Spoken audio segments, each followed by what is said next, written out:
আসসালামু আলাইকুম। সবাই কেমন আছেন? আশা করি সবাই ভালো আছেন। স্বাদ ও স্বাদের গল্পের সাথে আবারও আসলাম আপনাদের জন্য স্বাদ ও লাবণ্যময় দেশি মুরগির ভুনা আর সাথে থাকতেছে সবজি খিচুড়ি। দুটো ভিডিও একসাথে করে দেখাচ্ছি আপনাদেরকে। আশা করি আপনাদের ভালো লাগবে। সবাই দেখার জন্য সাথেই থাকুন।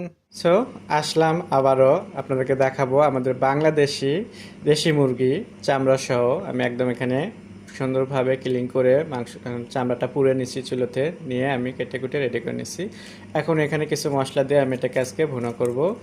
সো এখানে দিয়ে দিচ্ছি তেজপাতা, স্বাদ মতো লবণ, আদা বাটা, রসুন বাটা, দিয়ে দিচ্ছি ঝাল মরিচের গুঁড়ো। এটা অনেক ঝাল হয়, তো একটু ঝাল ঝাল করেই করতে হয় দেশি মুরগি, সেই জন্য করে ওইভাবে দিচ্ছি। আর দিয়ে দিচ্ছি জয়ফলের গুঁড়ো, দিচ্ছি 1 টেবিল চামচ টক দই, কুচি পেঁয়াজ, দিয়ে দিচ্ছি হলুদ পাউডার, শেষ দিয়ে দিচ্ছি এখানে তেল, রান্নার তেল। এটাকে এখন হাতের সাহায্যে সুন্দরভাবে মেখে নেবো। এইভাবে সুন্দরভাবে এটাকে আমি মেখে নিলাম। আপনারা ভাবতেছেন যে পুরো তো সাদা সাদা লাগতেছে। সো এখানে আমাদের মরিচের পাউডারটা এরকম, তো এর জন্য করে আমি এখানে পরে একটু কাশ্মীরি পাউডার দেবো কালারের জন্য। আর এখানে আপনারা ভাবতেছেন গরম মশলা আমি কেন দিলাম না। এখানে গরম মশলা কিছু আমি এখানে রাখছি পারছেন। এই মশলাগুলো আমি হালকা করে ভেজে নেব, নিয়ে আমি এটাকে ব্লেন্ডারে পাউডার করে তারপর অ্যাড করে দেবো। এখন আমি মাংসটাকে চুলায় বসিয়ে দেবো। আসলাম চুলোতে, এখন আমি এটাকে চুলোয় বসিয়ে দিয়ে ঢাকনা দিয়ে এটা কুকিং করে নেব। ফাঁকে আমি এখানে গরম মশলাটাকে একটু ভেজে রেখে দেব। আজকে আমাদের থাকতেছে দেশি মুরগির ভুনার সাথে সবজি খিচুড়ি। তো এখন আমি সবজি খিচুড়ির জন্য কী কী উপকরণ নেব সেটা রেডি করে নেবো এইভাবে। তো মাংসটা দেখতেই পাচ্ছেন সুন্দরভাবে কিন্তু আমি একটু কষায় নিলাম। এখন তেলের উপর উঠে গেছে, পেঁয়াজ টেস্ট কিন্তু একদম গলে গেছে, দেখতেই পাচ্ছিলেন। আমি একদম মশলা দিয়ে মেখে কিন্তু মাংসটা বসাইছিলাম, সেই ক্ষেত্রে এখন কিন্তু আস্ত মশলা দেখা যাচ্ছে না, একদম কি সুন্দর গলে গেছে। এখন আমি এখানে দিয়ে দেবো একটু গরম পানি রান্নার জন্য। আমি এখানে দিয়ে দিচ্ছি গরম পানি। আমি এখানে দিয়ে দিলাম গরম পানি, একটু বেশি দিয়ে দিলাম। দেশি মুরগি তো একটু রান্না করতে একটু টাইম লাগে, সেই জন্য করে আমি এটা দিয়ে ভালোভাবে সেদ্ধ করে রান্না করে নেব। আর এই ফাঁকে এটার জন্য করে আমি খিচুড়ি রান্না করব। খিচুড়ির জন্য আমি এখানে ডাল চাল একসাথে মিক্স করে ধুয়ে নিয়েছি। এখানে মুগ ডাল দিয়েছি, মসুর ডাল আর হলো আর এখানে এখানে দিয়েছি আমি সোনা মসুরের চাল। এটার জন্য সবজি নিয়েছি মটরশুঁটি, আলু, গাজর আর লিক্স। একটু সবুজ কালার রাখার জন্য, কালারফুলের জন্য আমি এই সবজিটা নিয়েছি। এখন চলে যাচ্ছি চুলোতে। আসলাম চুলোতে, এখানে দেখতে পাচ্ছি একটা প্যানের মধ্যে পেঁয়াজ আর তেজপাতা নিচ্ছি। এখানে এক্সট্রা গরম মশলা দেবো না, যে আমি মুরগি মাংসতে যে গরম মশলাটা আমি ব্লেন্ডার করে নেবো পাউডার, ওখান থেকে আমি এখানে একটু গরম মশলা পাউডার অ্যাড করবো। আজকে খিচুড়ি রান্না করবো আমি পুরোটাই ঘি দিয়ে, এখানে কোনো আমি তেল ইউজ করবো না। এখন আমি এখানে পেঁয়াজটাকে সুন্দরভাবে ভেজে নেবো একটু।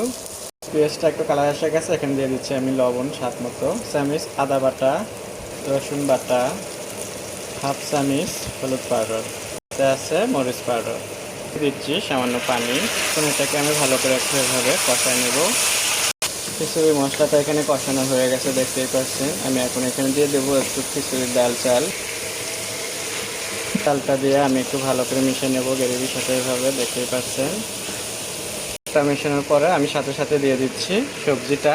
আমি তেমন একটা নরম খিচুড়ি করব না, এটা যেন একটু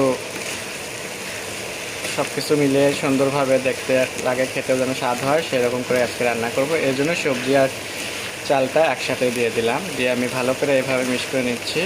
চাল সবজি খুবই ভালো করে কষায় নেবেন, নেওয়ার পরে আর দিয়ে দেবেন গরম পানি। তো আমি এভাবে ভালো করে কষায় নিচ্ছি, নিয়ে গরম পানি দিয়ে দিচ্ছি।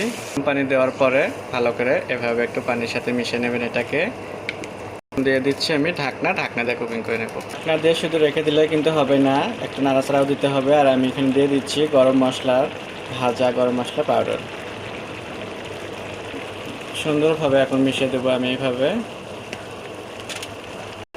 সব মিশানো হয়ে গেছে, খিচুড়ি থেকে কিন্তু সেই সুন্দর একটা ঘ্রাণ এসে গেছে। আমি এটাকে এখন আবারও ঢাকনা দিয়ে ভাপে রেখে দেবো। আমি দেখে নিচ্ছি মুরগির মাংস, এখানে কিন্তু মুরগির মাংসটাও আমার রান্না চলতেছে। সো এটাকে কিন্তু আরও ঝোলটা কমে আসতে হবে, তখন আমি এখানে গরম মশলা অ্যাড করে দেবো পাউডার। বসানোর পরেও মাঝে মধ্যে কিন্তু নাড়াচাড়া দিতে হবে। আমি এখানে দিয়ে দিচ্ছি একটু বকুলি আর হলো 8-10টা কাঁচামরিচ, সাথে দিয়ে দিচ্ছি আর একটু ঘি। এখন একটু ভালো করে মিশিয়ে নেব, এভাবে মিশিয়ে আবারও ভাপে রেখে দেব। এখন আমি এটাকে আবারও ঢেকে দিচ্ছি। আর সবজি খিচুড়ি মানেই কিন্তু নরম হতে হবে তার কোনো মানে নেই, ঝরঝরা খিচুড়ি হবে আজকে আমার। হয়ে গেল আমার সবজি খিচুড়ি ভুনো। আমি এখন চুলাটা অফ করে দিচ্ছি, দিয়ে আমি চলে যাচ্ছি মুরগির মাংস রান্নাতে।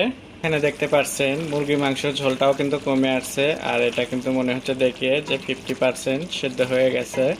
সো এখন আমি এখানে দিয়ে দিচ্ছি গরম মশলা পাউডার, তো ভাজা গরম মশলা পাউডার যেটা দেখাছিলাম সেটা দিয়ে দিচ্ছি আমি। আর এর জন্য দিয়ে দিচ্ছি এখানে কাশ্মীরি পাউডার। এখন এটাকে আমি সুন্দর করে মিশিয়ে নেব মাংসের সাথে এভাবে। তো এখন দেখতেই পারছেন যে কালারে এটাকেই বলে দেশি মুরগির ভুনা। সো আমি এখন ঢাকনা দিয়ে ঢেকে আরও কিছুক্ষণ এটাকে রান্না করে নেব। সো দেখতে দেখতে আমার রান্না হয়ে গেল দেশি মুরগির মাংসের ভুনো। আশা করি আপনাদের ভালো লাগবে। আপনাদের যদি ভালো লেগে থাকে স্বাদ ও স্বাদের গল্পের সাথে থাকবেন, বেশি বেশি করে শেয়ার ও কমেন্ট করবেন। নতুন নতুন ভিডিও দেখার জন্য সবাই আমার সাথেই থাকবেন। আল্লাহ হাফেজ।